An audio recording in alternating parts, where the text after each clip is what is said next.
Oh, there we are. Okay, here we go. We had a few setbacks and technical difficulties, but we're here. Okay, so good morning, everyone.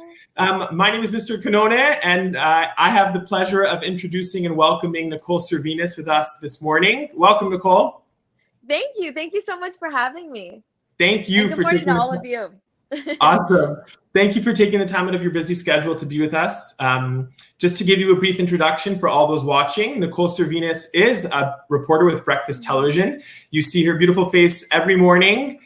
She interviews guests. She's out on the road. And she's been doing this for how long now at Breakfast Television? This is my year 2, actually. It's gone by so fast. Yeah, That's crazy. crazy. That's amazing. And before this, Nicole was a producer on Entertainment Tonight Canada. And even before that, I might forget, what did you do before that? Nothing. That was like I was an intern there and then I got hired on. So yeah, there was all that stuff in between. Well, hey, Rogers TV, me and you. That's right. Nicole was a reporter and producer at Rogers TV as well. And notably, and we're so proud of you because we can say that you are a YCDSB alumna. We're proud of you, and you graduated from St. Robert Catholic High School, and you also went to Christ the King in your elementary years. So we're so glad that we have a YCDSB alumna here to share some advice with us today. To start, Nicole, how have you been keeping busy? And I know you've been working, but how are you handling things? Yeah, it's an adjustment for sure, and it feels like a bit of a roller coaster where you have these happy moments and you're FaceTiming, having a great time with friends and family, and then there's definitely low points where you're feeling really sad and you're missing your family and that physical kind of interaction with people.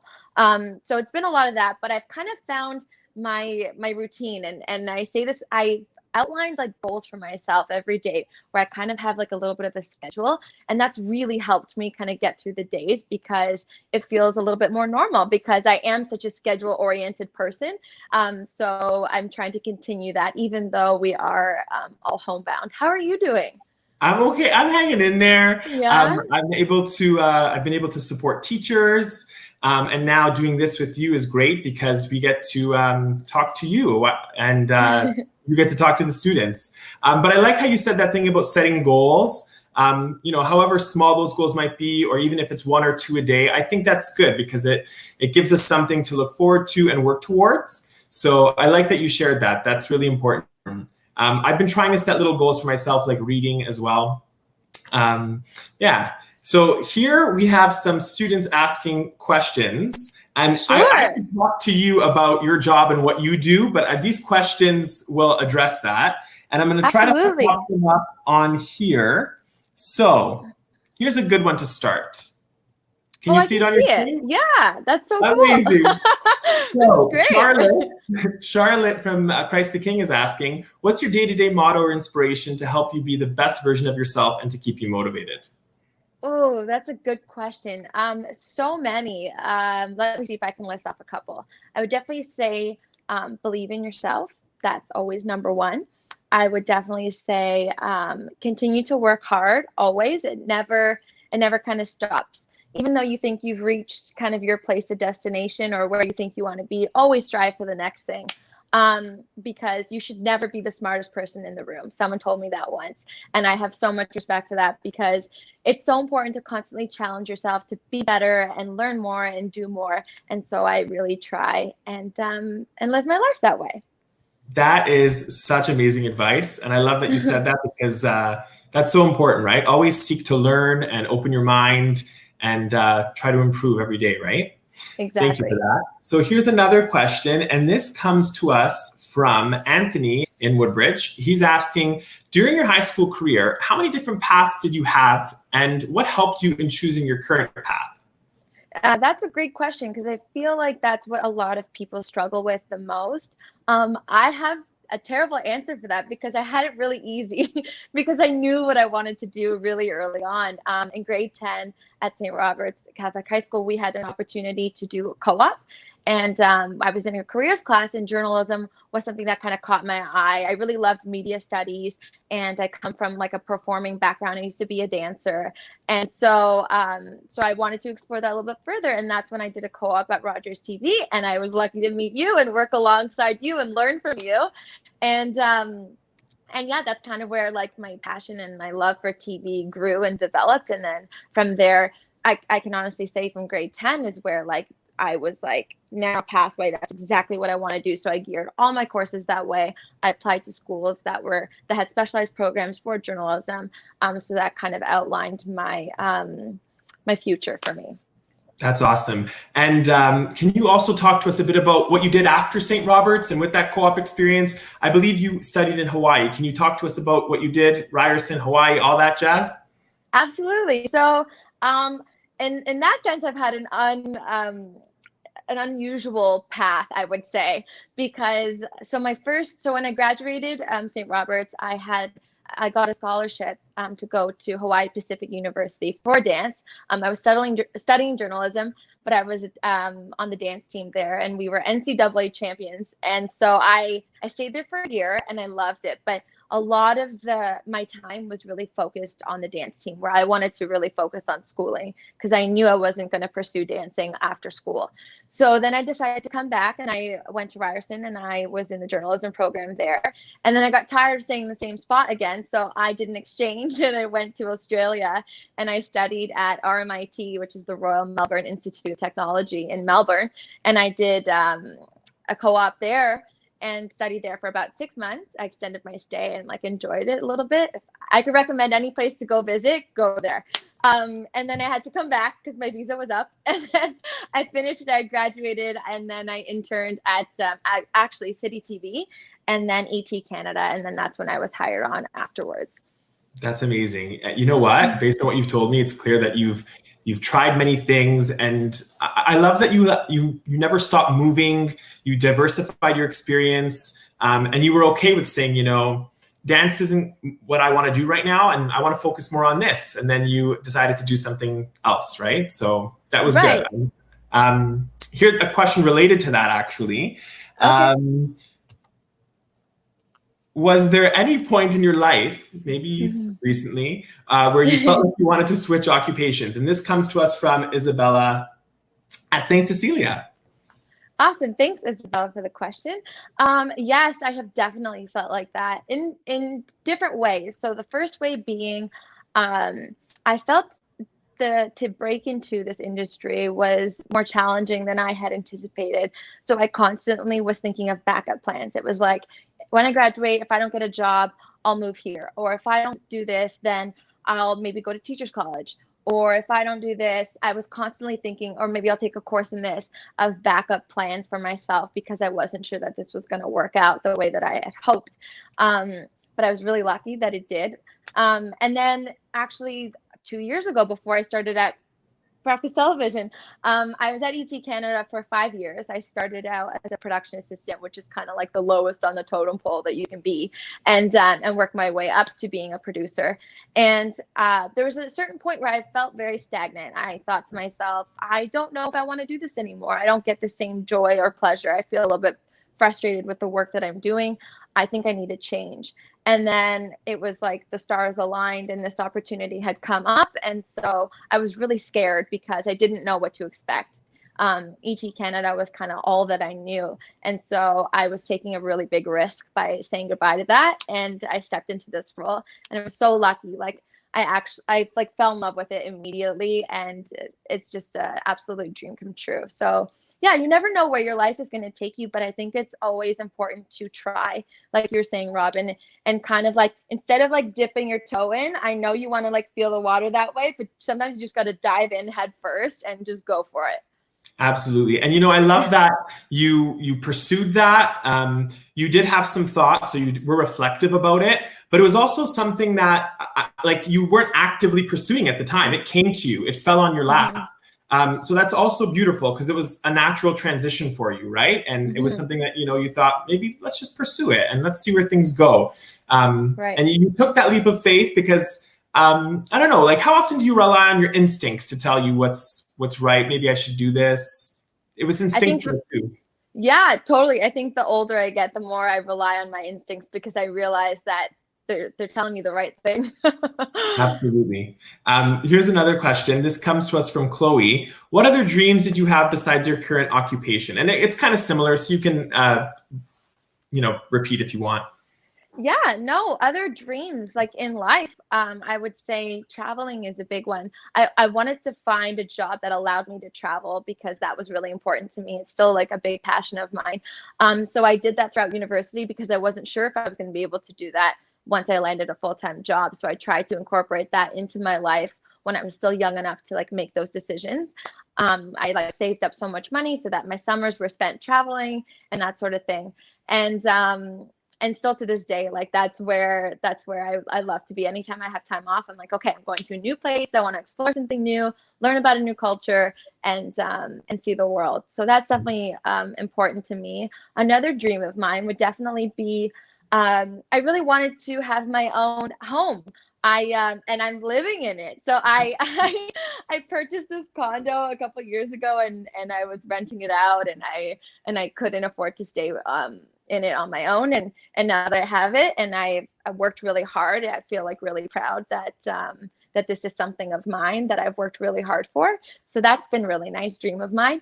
And then a family one day, I hope so. I haven't met my person yet, but I believe God has a plan for me, and time will tell. And that's kind of what the important things for me are in life. Absolutely. Thank you for sharing that with us.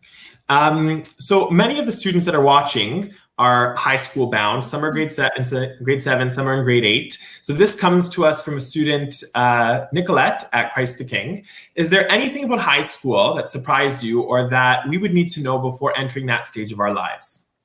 That's a really good question and nice name. I would say the biggest change that I can remember going back to entering high school was that you have a lot more responsibility to take care of yourself. Your teachers are not going to make sure that you did your homework or make sure that you studied, and you're lucky if you do get a teacher who does do that for you. So you really have to take initiative and ownership and responsibility for yourself and for your learning.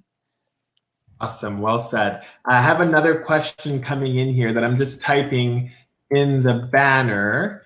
And it has to do with maybe the industry and how you've sort of been able to navigate as a female. So this is looking back on your road to success. How has being a woman affected your opportunities in comparison to your male counterparts?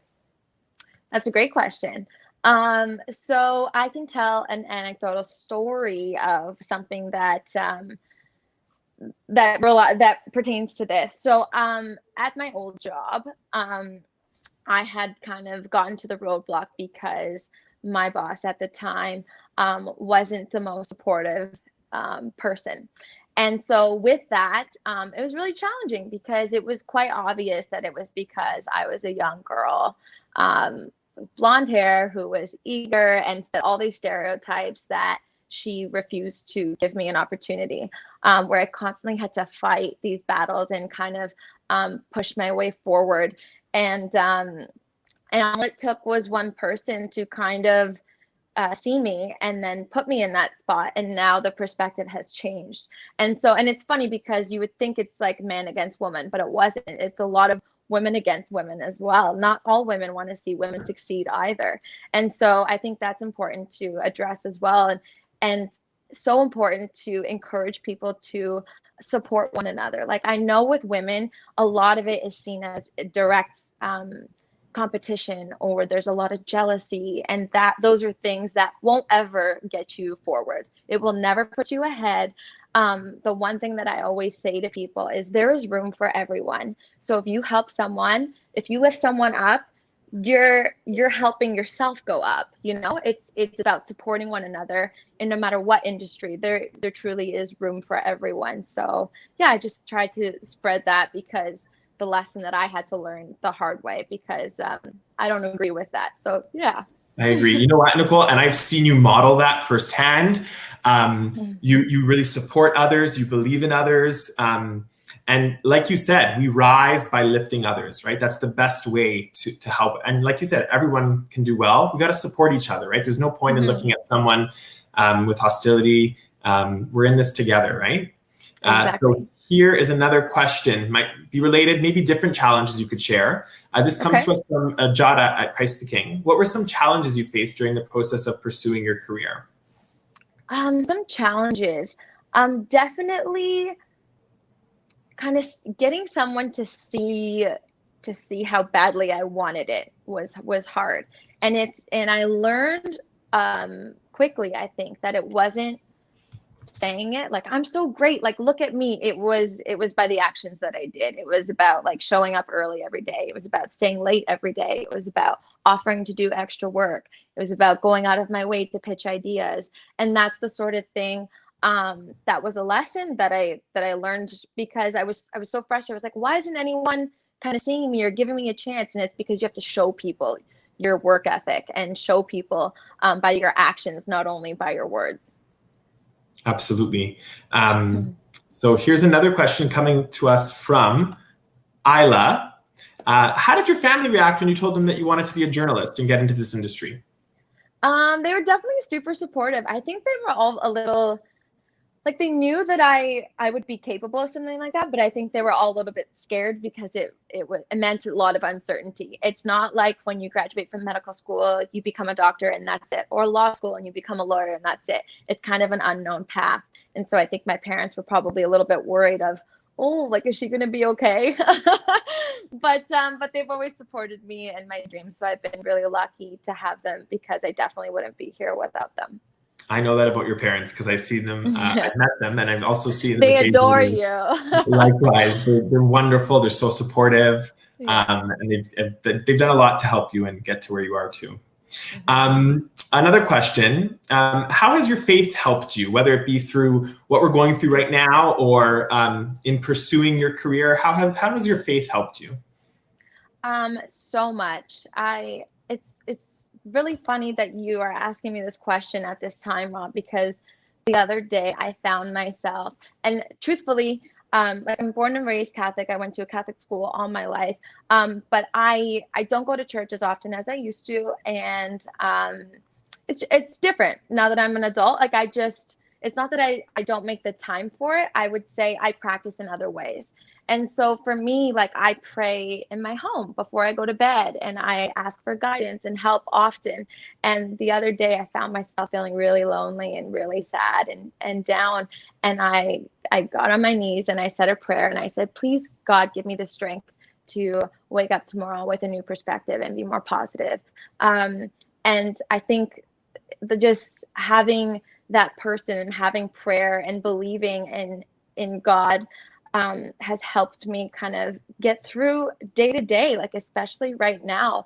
It's one thing for your friends to be telling you, or your parents to be telling you everything's going to be okay, or even the government of like, we're going to figure this out one day at a time. But sometimes you have to believe in a little bit more, and even though you can't directly hear it or you can't directly see it, I think believing in God and this higher power that everything is going to be okay and the rain will end and the rainbow will come out will help you kind of to stay positive and have faith that things will be better. Well said. That's the kind of mentality that I've had in life too. It's like when anything like gets hard or challenging, you ask for guidance, but then also you're appreciative of the things you have. And that's important during this time as well. It's to give gratitude and be grateful that we are able to stay home and stay safe. And there are people that are putting their lives at risk for us.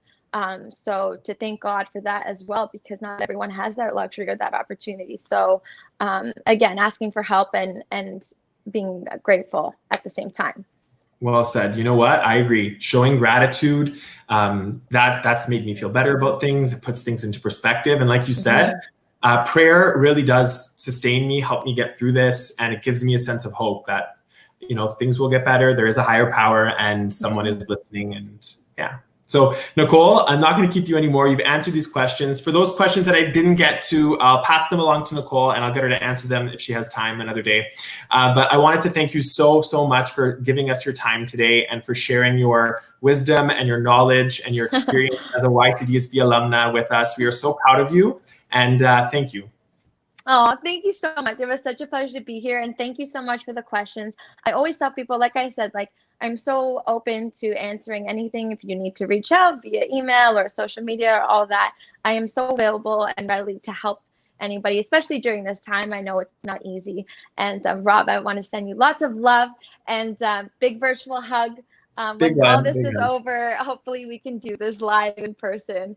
I would love yeah. that. And stay safe and healthy, everybody. Likewise. Same to you, Nicole. Thank you so much again. Thank you. Bye, Nicole. Bye.